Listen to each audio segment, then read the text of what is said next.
Partenaire de Jean-Paul Belmondo dans le film Le Magnifique en 1973, Jacqueline Bisset a confié au journal du dimanche ce qu'elle avait pensé de l'hommage national organisé pour Bébel dans la Cour nationale des Invalides le 9 septembre 2021 à Paris. « J'ai trouvé ça assez triste et très formel. Je ne sais pas si ça aurait plu à Jean-Paul », a-t-elle confié soulignant le côté très farceur de Bébel.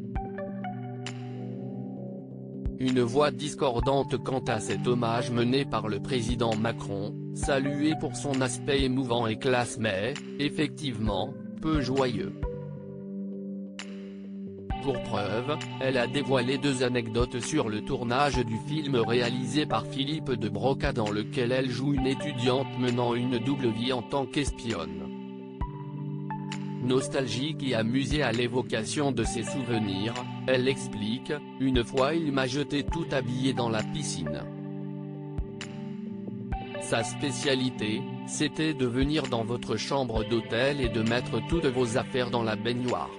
Forcément il fallait réagir et je me suis vengé, de la même façon. Il m'a suspecté mais je n'ai jamais avoué. » Très fière d'avoir pu tourner avec l'acteur décédé à 88 ans le 6 septembre dernier, elle confie « Il était unique. Si est-il l'acteur le plus agile que j'ai jamais rencontré.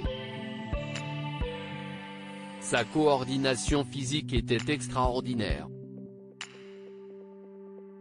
C'était presque un super-héros. »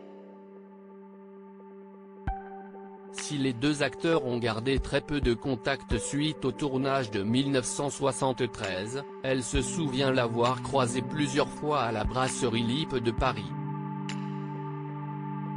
La toute dernière fois qu'elle a vu le fils du sculpteur Paul Belmondo, et de l'artiste peintre Madeleine Reynaud-Richard c'était il y a 5 ans à Los Angeles lors d'un déjeuner chez le consul de France.